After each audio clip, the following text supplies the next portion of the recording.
Pilot testing क्या है कि ये आप अपनी जो रिसर्च आपने बनाई, इंटरव्यू गाइड आपने बनाया, उस इंटरव्यू गाइड को स्मॉलर नंबर ऑफ रिस्पोंडेंट्स पे पार्टिसिपेंट्स को उनको देते हैं कि वो फिल करें, वो उसको आपको बताएं, आपको ये टेस्टिंग होती है, ठीक है, ये और रिहर्सल मैम ये होती वाला है। सैंपल मेन सैंपल में इंक्लूडेड नहीं होता, हाँ, वो मतलब ये मेन का सैंपल नहीं अलग से होता, होता है। ठीक है, वो उसकी करेक्टरिस्टिक्स वो होती हैं, लेकिन वो उस मेन में से नहीं होता है,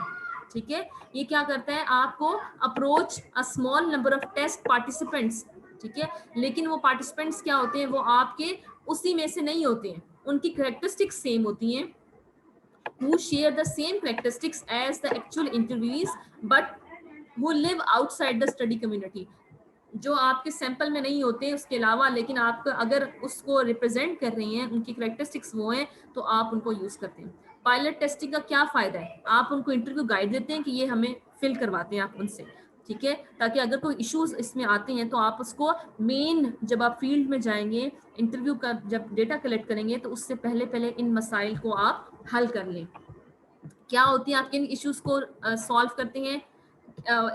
किन किन चीज़ों का आप आंसर कर सकते हैं। Did the interviews understand the questions immediately, क्योंकि आप हो सकता है उस पायलट टेस्टिंग में आपको पता चल जाए, आपसे इंटरव्यू ये पूछ ले कि ये क्वेश्चन मुझे समझ नहीं आया, इसको थोड़ा ठीक करके लिख लो, तो आपको पता चल गया ना उस टाइम में।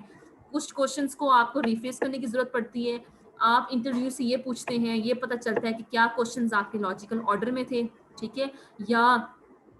अगेन द रिसर्च क्वेश्चन, या जो आपने जितनी भी इंफॉर्मेशन इसमें डाली है उससे आपके रिसर्च क्वेश्चंस का जवाब मिलता है या नहीं, ठीक है, या आपका इंटरव्यू गाइड ज़्यादा लंबा या ज़्यादा छोटा तो नहीं है, ठीक है। जब पायलट टेस्टिंग हो जाती है, पायलट टेस्टिंग के बाद आपकी जो इंटरव्यू गाइड है वो रिवाइज हो जाती है और वो फाइनलाइज हो जाती है। समटाइम्स जो आपकी स्टडी पॉपुलेशन होती है, आपके जो पार्टिसिपेंट्स होते हैं वो किसी और ज़बान बोलने वाले होते हैं, तो आपको ये ज़रूरी होती है कि आप